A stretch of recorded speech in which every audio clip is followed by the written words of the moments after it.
안녕하십니까. 공병호 TV의 공병호입니다. 정당 투표는 수작업을 했는데 어떻게 조작할 수 있습니까? 이렇게 생각할 수 있습니다. 그것이 바로 정상적인 생각입니다. 오프라인 세계에서는 가능한 이야기입니다. 우리가 눈으로 직접 볼 수 있는 세계 말입니다. 투표가 끝난 다음에 수작업들이 대부분 한 장소에서 이루어졌기 때문에 선거 결과가 조작되었다는 그런 이야기를 아직도 믿지 못하시는 분이 많이 계십니다. 그러나 수계 작업이 모두 끝난 다음 숫자를 세고 다시 확인하는 그런 모든 작업들이 바로 선거 현장에서 끝난 다음 그 숫자가 사이버 세계로 들어가게 되면 전혀 다른 일, 도무지 생각할 수 없는 일, 상상할 수 없는 일이 일어날 수 있습니다. 바로 이 점을 눈에 보이는 세계가 아니고 바로 눈에 보이지 않는 세계로 숫자가 넘어갔을 때 일어날 수 있는 일을 대부분 사람들은 상상하기가 쉽지 않습니다. 특히 아날로그 세계에 익숙한 사람들은 더더욱 이해하기가 힘듭니다.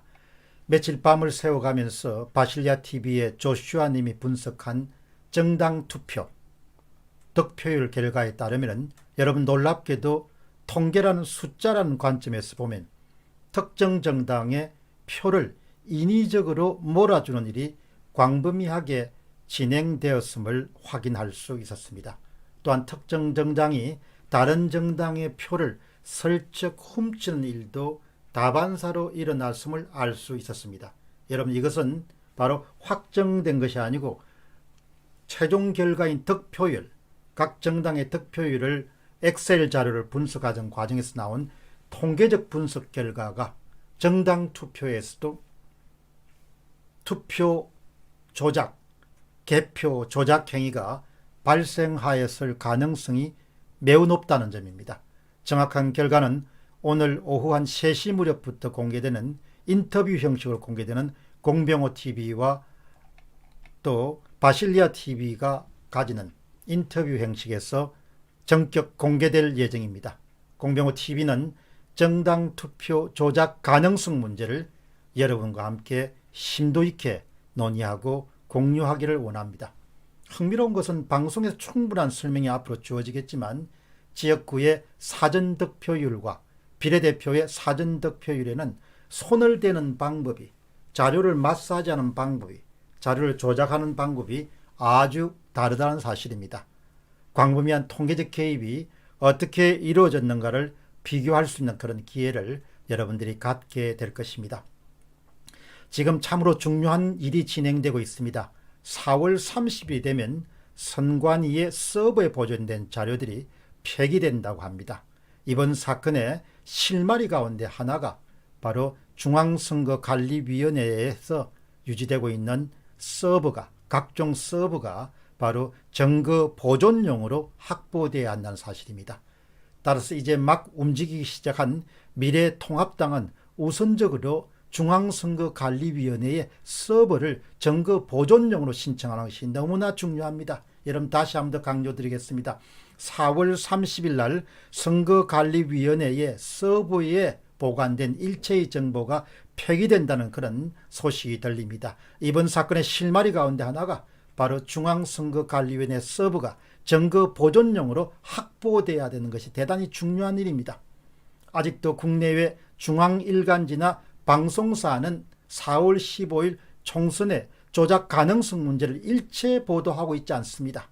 일체 보도하고 있지 않습니다. 아마도 외국 신문을 통해서 한국의 선거에 문제가 있었다는 내용이 외신으로 이미 세계에 타전될 것으로 봅니다. 이런 사태를 보면서 한국 언론은 죽었다는 생각을 하게 됩니다. 한국 언론은 죽었다는 생각을 하게 됩니다. 다시 한번 강조하겠습니다. 한국의 기성 언론은 다 죽었다는 생각을 하게 됩니다. 마침 오늘 아침에 최원목 이화여대 법과전문대학원의 교수이자 6,000명 이상의 회원으로 구성되고 있는 정교모 회장도 사건의 실체적 진실을 파헤쳐야 한다는 그런 내용을 자신의 개인 페이스북에 올리기 시작했습니다. 국내에는 수많은 통계학 교수님들이 계십니다. 통계학 교수님들이 이 자료를 보시면 4월 15일 총선 결과를 보시면 금세 알 수가 있습니다. 이렇게 방대한 전문 지식을 가지고 계신 분들이 일체 입을 다무는 이유도 저는 참으로 이해하기가 힘듭니다.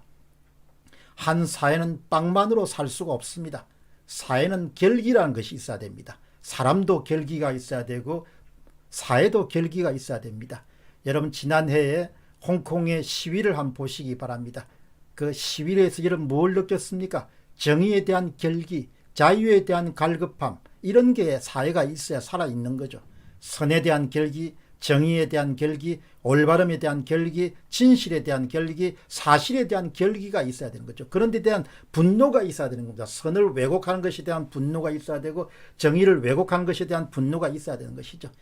이제 통계 분석을 통해서 점점 더 4월 15일 총선은 그 선거가 어떻게 이루어지는가에 대한 선거 조작이 단순한 가설을 넘어서 점점 더 한 단계 더 검증 과정을 향해 나아가고 있습니다. 여러분께서 힘을 더해 주시고 관심을 더해 주시기 바랍니다.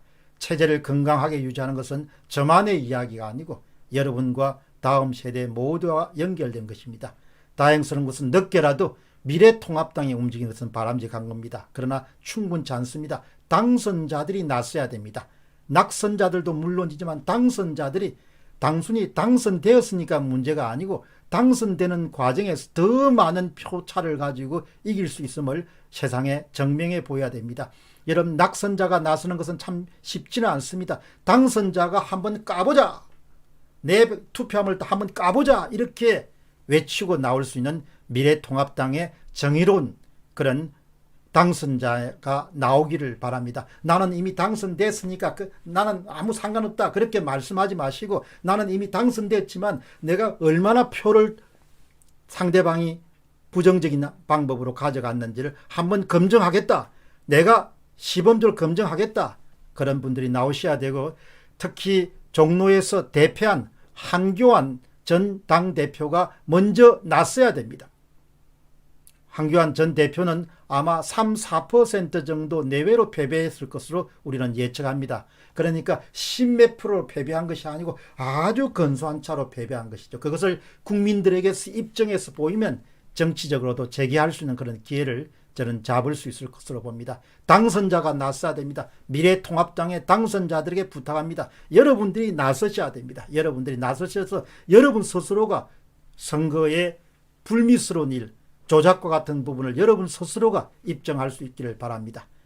오늘 3시부터 비례정당, 정당 투표에서도 엄청난 왜곡이 있었을 가능성이 있다는 그런 방송에도 주목해 주시기 바랍니다. 공병호 TV의 공병호였습니다. 감사합니다.